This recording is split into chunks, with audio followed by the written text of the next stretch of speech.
मेरी love story की शुरुआत उस समय हुई जब मैं एक डिलीवरी बॉय की जॉब कर रहा था। एक दिन मुझे किसी दूर के एरिया में डिलीवरी करने के लिए भेजा गया क्योंकि उस एरिया में जो डिलीवरी बॉय जाता था उसकी तबीयत ख़राब थी। मैं उस एरिया के सारे पार्सल ले गया और सभी को एक एक करके कॉल करने लगा। एक पार्सल कृति नाम का था। मैंने उसे 3 बार कॉल किया लेकिन उनका कोई रिप्लाई नहीं आया। मैंने सोचा कि इसे थोड़ी देर बाद कॉल करूँगा और फिर मैंने बाकी बचे हुए पार्सल पे कॉल करना शुरू कर दिया। मैं अब लगभग पार्सल डिलीवर कर चुका था तो मैंने उस बचे हुए कृति नाम के पार्सल पे दोबारा कॉल किया। इस बार उन्होंने कॉल रिसीव किया।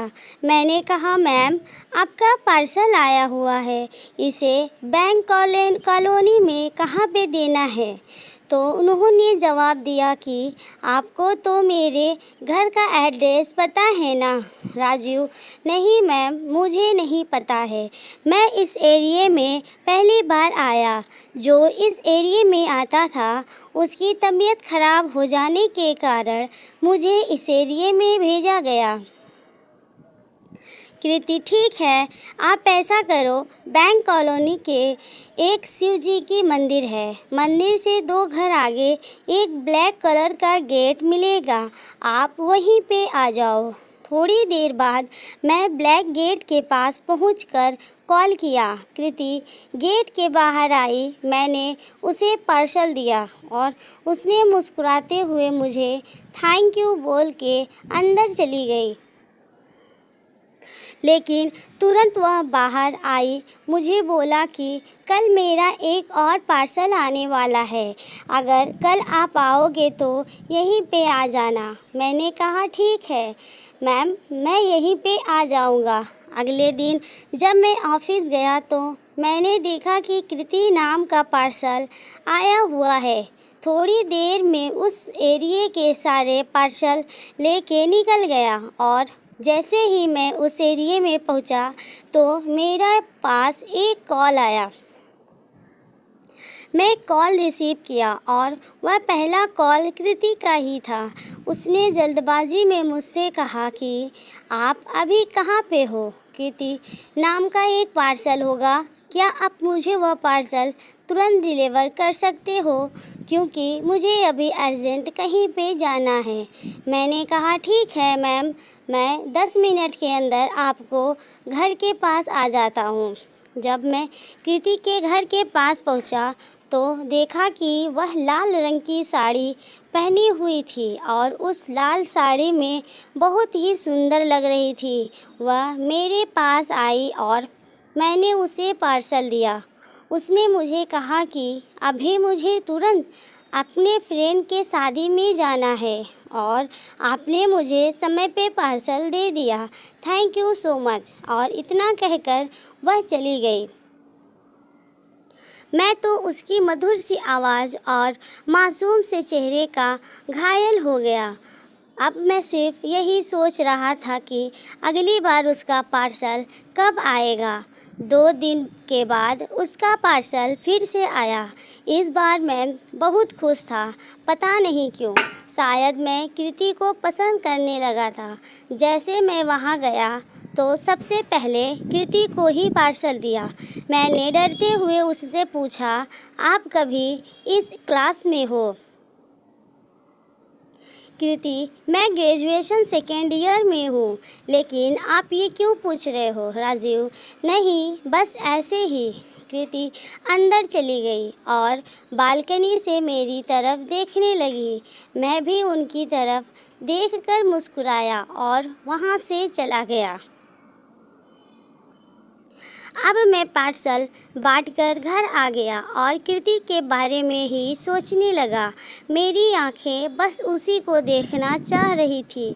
मैं ऊपर वाले से दुआ करने लगा कि कल भी उसका पार्सल आ जाए और उसके बारे में सोचते सोचते मैं सो गया। कल जब मैं ऑफिस गया तो ऊपर वाले ने मेरी सुन ली। उसका पार्सल आया था, लेकिन इस बार पार्सल बड़ा था। क्या वह एक ट्रॉली बैग था? नहीं पता था। मैंने सबसे पहले उस एरिया के सारे पार्सल को छांट कर बैग में डाल दिया और उस बड़े पार्सल को बाइक में बांधकर ले गया। मैं कृति के घर पहुंचकर उसे कॉल किया। थोड़ी देर में वह बाहर आई और उसने देखकर बोला कि ये बड़ा पार्सल आप बाइक पे ही लेकर आ गए। मैंने सोचा कि इस बार इनका फ़ोन नंबर ले लेता हूँ, तो मैंने उससे बोला, कृति मैम, कभी कभी मैं आपको कॉल करता हूँ तो इस कंपनी नंबर से कॉल कनेक्ट नहीं होता। ऐसा करो, आप मुझे अपना पर्सनल नंबर दे दो। अगर कभी कॉल कनेक्ट ना हो तो मैं आपके पर्सनल नंबर पे कॉल कर सकूँ। कृति, ठीक है, आप लिख लो मेरा नंबर। वैसे आपका नाम क्या है? राजीव। मेरा नाम राजीव है। उसका फ़ोन नंबर मिलते ही मेरे दिल की धड़कनें बढ़ने लगी और उस दिन मेरे खुशी का ठिकाना नहीं था। मुझसे अब रहा नहीं गया और मैंने रात को ही मैसेज करके अपने दिल की बात कृति को बता दी। सुबह जब कृति ने मैसेज को पढ़ा तो मेरे पास कॉल किया और उसने मुझसे कहा, आप वही राजीव डिलीवरी बॉय बोल रहे हो ना? राजीव, हाँ मैं वही बोल रहा हूँ। कृति, देखो, आपने जो मुझे मैसेज किया वो सही नहीं है। किसी से प्यार करना गलत नहीं होता, लेकिन मेरी अब किसी से शादी तय हो गई है, इसलिए अच्छा होगा कि आप ये सब करना छोड़ दें। राजीव, ये सब सुनकर मैं उसे कुछ बोल ही नहीं पाया। बस मेरे सारे सपने मेरे आँखों के सामने ही टूट गए। उस दिन मैं काम पे नहीं गया। मैंने ऑफिस में कॉल करके बोल दिया कि मेरी आज तबीयत ख़राब है, इसलिए मैं आज काम पे नहीं आ पाऊँगा। तो दोस्तों, ये थी मेरी अधूरी लव स्टोरी। आपको यह मेरी लव स्टोरी कैसी लगी, आप हमें कमेंट करके बता सकते हैं। और अगर आपको यह मेरी अधूरी लव स्टोरी पसंद आई हो तो इसे अपने दोस्तों के पास ज़रूर शेयर करें और हमारे चैनल को लाइक एंड सब्सक्राइब ज़रूर करें। इसी बीच हम आपको एक शायरी बोलेंगे। तेरी कातिल अदा से मेरा दिल घायल हो गया। तेरी कातिल अदा से मेरा दिल घायल हो गया। तेरी चाहत में ये दीवाना पागल हो गया। अगर वीडियो अच्छा लगा हो तो सब्सक्राइब एंड लाइक ज़रूर करें और शेयर करना न भूलें।